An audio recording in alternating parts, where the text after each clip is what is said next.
so that I can inspect it and tell him if he should do this or not. And it's not that. It's more, he tells me that his blood work looks great, and I look at it and I'm like, what have you been eating?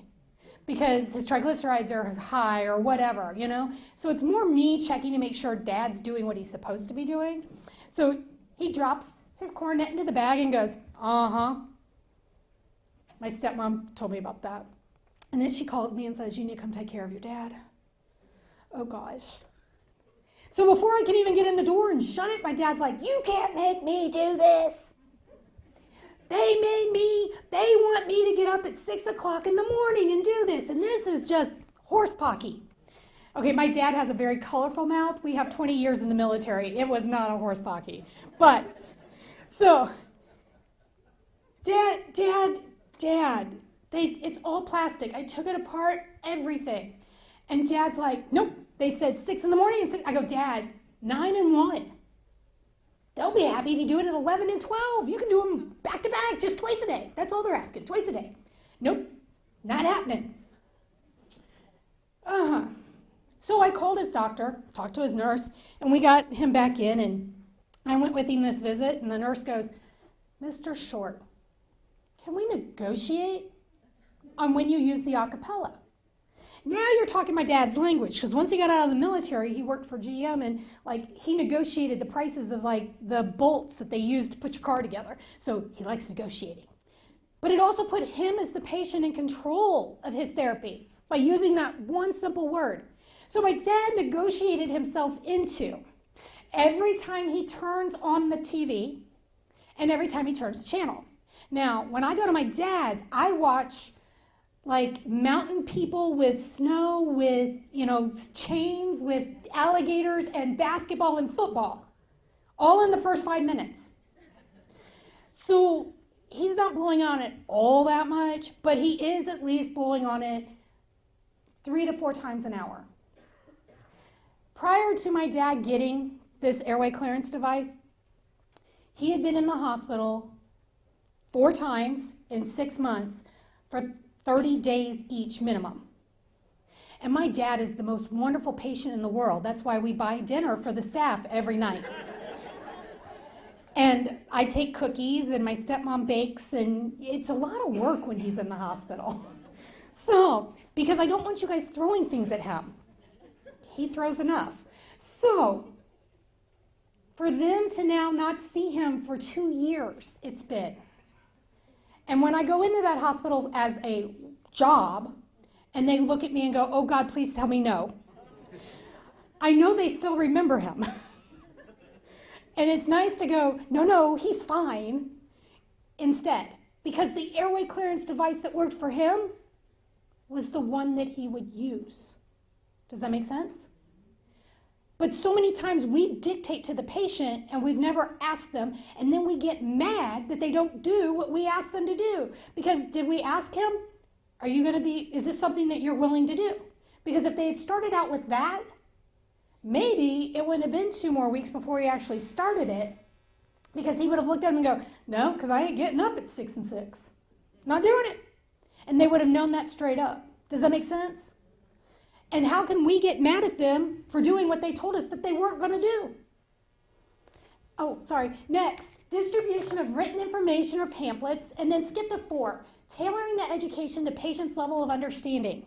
So I'm based out of Indianapolis, and I still do some stuff with anti-tobacco group over there with teens. And one of the things that my teens wanted to know was, what is the average reading level of a tobacco user? Makes sense, right? Because if you're handing out literature and their reading level is 1st grade and it's written at a 5th grade level, you're toast. But the average reading level of a tobacco user across the United States is 5th grade. Our literature that we hand out, the majority of it, is written at a sophomore in college reading level. Are we helping or hindering our patients? Because we hand it to our patients, we expect them to read it, we come back and go, got any questions? And they're like, No, there's a lot of big words in there, and I'm not going to ask you about that because then you'll know that I don't know the big words. Instead of making it short and simple. What you got? What's your next step? That's it. Think about when you were in the hospital last. Did you care about anything that they had to say? The only thing I cared about was, when can I go home and how do I get out of pain? And they gave me a sheet that said, if still in pain after 48 hours. That's the only one that went on the refrigerator when I got home. Nothing else. Everything else went in the trash can. I could care less. Isn't that our patients? They want to know what they've got and what's their next step. They don't need the whole 45-minute education. They need short and simple, because if you get them in and do the follow-ups like you're supposed to, and you get them into better breathers, or you get them into a pulmonary rehab, they're going to get the education, and that's where it's going to stick. It's not going to stick in the 45 minutes that we're in there giving them a breathing treatment. Not that we shouldn't do education while we're in the room, but keep it short and simple and to a point that they can understand. Active listening and providing clear, direct messages. So when I was in the clinic, I had a doc come up and looked at me and goes, Danette, go in there and teach Mr. So-and-so how to do a bronchodilator and a ICS. Sounds easy enough, right? It's just an inhaler. How hard is that to teach? I taught him how to use the spacing device that goes with it. I did not ask the doctor this question. What are you prescribing? Why would that be important? Well, because Symbicort is red, and ProAir is red. So my patient went home with 2 red inhalers. So it was a red inhaler free-for-all for 3 weeks. And then he comes back in with a very angry son that says, you gave my dad medicine and he's not doing any better. Well, whose fault was that? All over a simple question.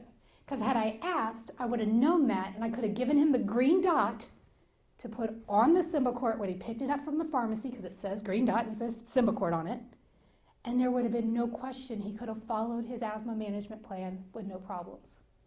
But I did not take the time to ask a question.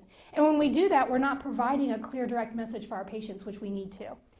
Next, we need to recognize that adherence decision-making is complex. Our patients do not decide to not be compliant just because.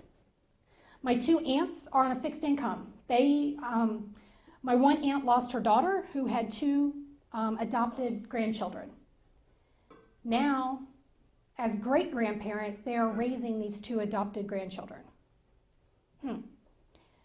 Now when it comes time for decisions like Kira needs new shoes for school, they get this silly idea that if they use their oxygen only at night and not all day, they won't need it. They don't need it, so they can save money and have shoes. Or, I'm not coughing today, so I'll use my inhaler every other day, and then I don't have to refill it as much, and where do they end up? Back in the hospital. So most of our patients who are older tend to think of others before they think of themselves. And because of that, that's the adherence decisions. They're complex. They try to make decisions that are focused on everybody else but taking care of themselves. So how do we know that air clearance therapy works? Is it effective, comfortable, safe, cost-effective, and easy to administer? But the key is, when the first method has been tried and failed, we move on to a more effective form of airway clearance. Expected outcomes, we want to see clear secretions. We want to preserve lung function, reduce infectious exacerbations, reduce the dependence on antibiotic therapy and other medications. We want to reduce the need for hospitalizations, delay disease progression, reduce the burden of care, enhance the quality of life, and promote long-term cost effectiveness. Guys, are there any questions for me? If not, I think this is all back to Lou, and she probably has announcements for tonight and tomorrow.